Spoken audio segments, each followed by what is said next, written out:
Personajes de carne y sabueso.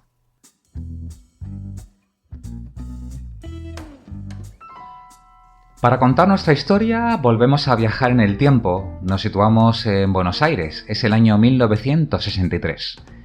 En las radios suena Surfin' USA de los Beach Boys. El escritor Julio Cortázar ha publicado su conocida obra Rayuela y el aclamado Jorge Luis Borges ha publicado en Estados Unidos Labyrinths, una colección de cuentos y ensayos.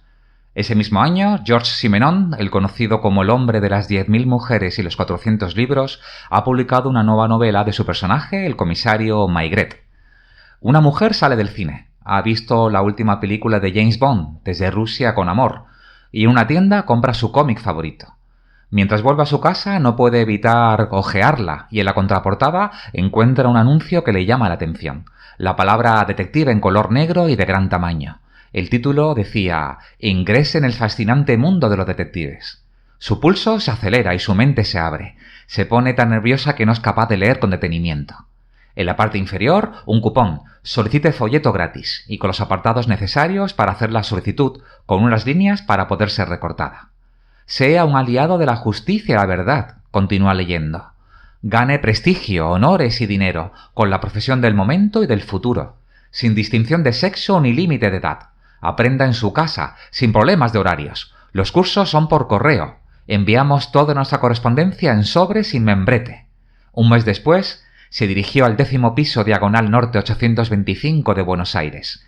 En la puerta, de vidrio opacado, se podía leer «Escuela Argentina de Detectives, fundada por Máximo Dabá». Su vida cambiaría para siempre. Hoy, en Personajes de carne y sabueso, amigos y amigas, rendimos tributo, rendimos homenaje a Máximo Dabá, aquel que soñó con una formación básica y estándar para los investigadores privados de todo el mundo y que creó la primera escuela de detectives de Argentina. Se dice que más de 20.000 detectives en todo el mundo consiguieron su diploma. Aquel que transmitió valores como la ética, la profesionalidad, la honradez, la verdad y el respeto. Aquel que no leía novelas policiales porque era capaz de intuir el desenlace, si bien recomendaba leerlas para agudizar la mente como gimnasia mental.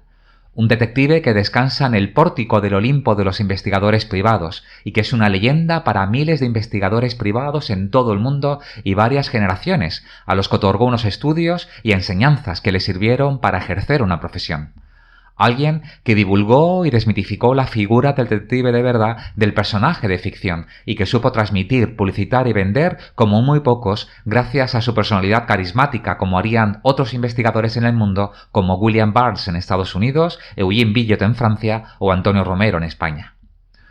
Para comenzar nuestra historia nos retrotraemos a Buenos Aires. Es el día 10 de marzo de 1916, en la calle Pérez Ovide número 985. Sus padres, Moisés Dabá, de origen turco, y Onita Goldstein, de origen rumano. Poco se conoce de sus años de infancia, pero sí que cuando tenía 12 años se incorpora como cadete aprendiz en una oficina de informes comerciales. Es ahí donde empieza a forjarse como investigador y adquirir experiencia. Absorbe todo lo que se podía aprender. Es inquieto y curioso y sus años de adolescencia los dedica a estudiar Derecho. Siempre le llamó la atención la justicia y la verdad. En 1943, con 27 años, se hace detective privado. Para ello, consigue una acreditación gubernativa especial y única. Creó una agencia que tuvo como actividad las propias de la investigación privada, aunque también una línea de actividad dedicada a la seguridad. El nombre elegido, Servín, que llegó a contar con 60 empleados en sus oficinas y hasta con 200 empleados de seguridad en el aeropuerto Jorge Newbery. En aquellos años se dice incluso que llegó a ser guardaespaldas del mismísimo Juan Domingo Perón. Uno de los casos de los que se sentía más orgulloso fue durante la Segunda Guerra Mundial. Se trataba de un barco que se había hundido en alta mar y se suponía que llevaba una carga de mucho valor. Fue hundido por los submarinos alemanes y Dabá fue contratado por una aseguradora para demostrar si era cierto que llevaba esa carga. Intervenía la Justicia Federal, que había nombrado árbitro a un almirante. En su investigación encontró que el árbitro designado por la justicia y el juez interviniente habían sido compañeros en un concurso de bridge, un juego de cartas. También que el hijo del dueño de la empresa propietaria del barco hundido, como viajaba mucho, dejaba como tutor al almirante. Con ese informe, el abogado de la aseguradora habló con el juez y al final llegaron a un arreglo. Además de un trabajador incansable, se da cuenta que posee grandes dotes pedagógicas y una idea le ronda la cabeza. Es de esas ideas pegajosas, aquellas que no se despegan hasta que le das forma. En su caso, la de crear un curso, una formación para transmitir sus conocimientos y experiencias con la que sus estudiantes se pudieran acreditar como investigadores privados. Y con esa generosidad que le caracterizaba, regaló la agencia y clientes a sus empleados, y en marzo de 1953 cumple uno de sus sueños, abrir la primera escuela de detectives de Argentina, en la 10ª planta o piso de Diagonal Norte 825 de Buenos Aires.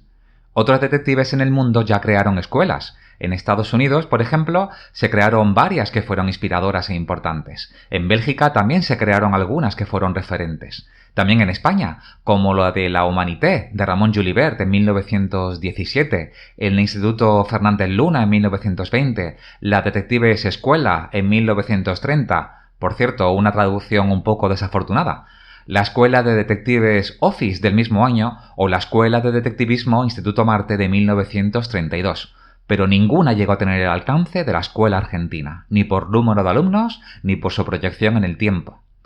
En sus inicios, la escuela tuvo cursos presenciales, pero con la mente muy abierta, reconoce que en la práctica los resultados no son los esperados. Los alumnos no tenían ni el mismo nivel cultural ni la misma experiencia, por lo que empieza a madurar otra idea: suspender las clases y hacerlas por correspondencia.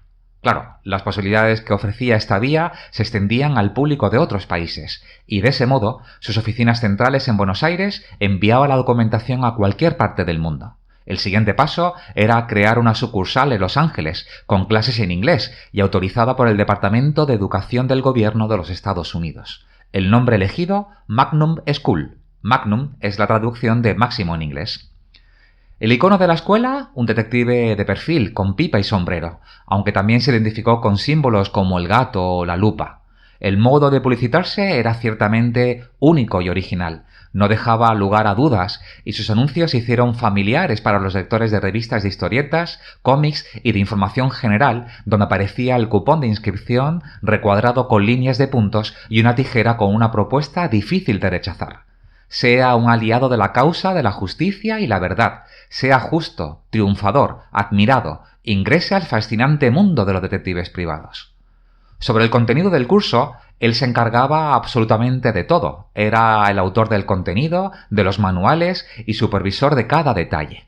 El curso estaba formado por 50 lecciones con una duración de 10 meses, con la opción de poder realizarlo de forma express en 6 meses.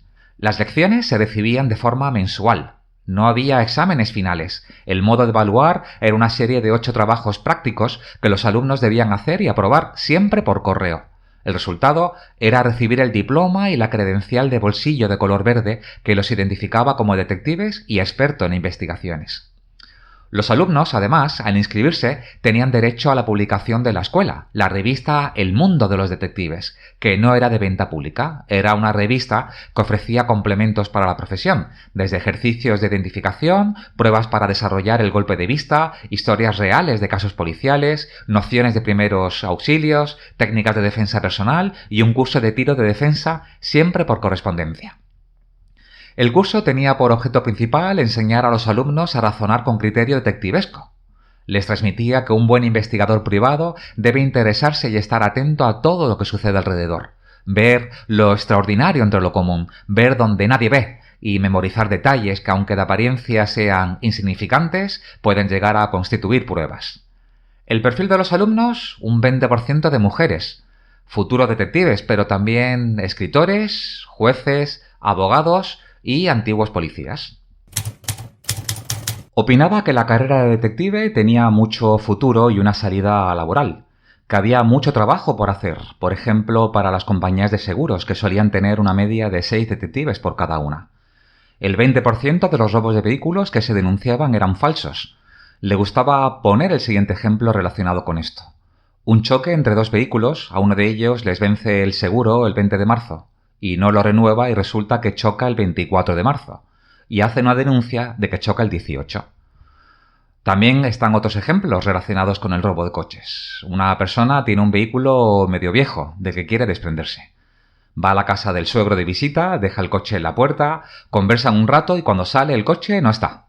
El suegro, sin saber nada, se presenta de testigo. Dava opinaba que hay técnicas para saber si las cosas son así. Entre ellas, se dirigía a la compañía de seguros y le decía al gerente: «Cítelo, pero no le diga que yo soy el investigador». En el encuentro le decía: «Mucho gusto, usted hizo una denuncia el día X. Cuénteme, por favor, ¿cómo fue?». Máximo escuchaba y de repente le decía: «¿Me puede dejar las llaves del coche?». Cuando te roban el coche, te quedas con las llaves, no las tiras a la basura. La llave queda en el llavero. La persona no encuentra las llaves y le decía: «Usted le ha dado las llaves a un amigo para que se lleve el coche. Y a partir de aquí pasan dos cosas, señor. La primera es que si usted sigue insistiendo, hay tentativa de fraude. Y la otra es que si usted quiere librarse de la tentativa de fraude, lo mejor que puede hacer es retirar la denuncia». También hay casos de establecimientos industriales que quieren ver si las personas que trabajan en la oficina técnica están en contacto con la competencia para pasar información, o los laboratorios de especialidades medicinales que quieren controlar a los visitadores médicos, ya que no saben si cumplió con sus visitas y si dejó los productos, por los que contratan de forma permanente detectives que van rotando para seguir a los visitadores. Dava era un políglota consumado, hablaba inglés y francés a la perfección. Era un fumador compulsivo, metódico, buena persona, trabajador, inteligente, carismático, dinámico, abierto. Viajó en varias ocasiones fuera de Argentina. Desde Perú, donde era recibido con mucho cariño y por personas importantes, a Los Ángeles para visitar su escuela y también a Uruguay. Este viaje en 1949. Así aparece en el listado de viajeros que se puede consultar en la página web Family Search, de la que hablaremos en otro episodio. Cuando le preguntaban por los valores que debía tener un detective, él siempre decía que además de la vocación había que tener intuición, tenía que picarte el gusanito y tener dotes para la improvisación, para la actuación en los pretextos y subterfugios utilizados y sobre todo la discreción. Escribió junto a Tobias Silverglide el libro Guess Who, How and When. Adivina quién, cómo y cuándo. Técnicas de investigación. También preparó un libro que se iba a llamar El libro de cabecera del detective privado, pero nunca llegó a finalizarla. ¿No sería increíble que alguien pudiera rescatarlo y publicarlo? Como curiosidad, el poeta, narrador y periodista argentino Osvaldo Aguirre se basó en la figura de Dava para publicar su libro Escuela de Detectives del año 2013. Para ello, tuvo la suerte de entrevistarlo, que con generosidad ha compartido conmigo. Fallece en Buenos Aires el 14 de julio de 1995, con 79 años, como consecuencia de un paro cardíaco. En su memoria, la de miles de investigadores privados en varios países del mundo, a los que abrió el camino hacia una profesión maravillosa. Máximo Dava, nuestro protagonista de hoy en Personajes de Carne y Sabueso.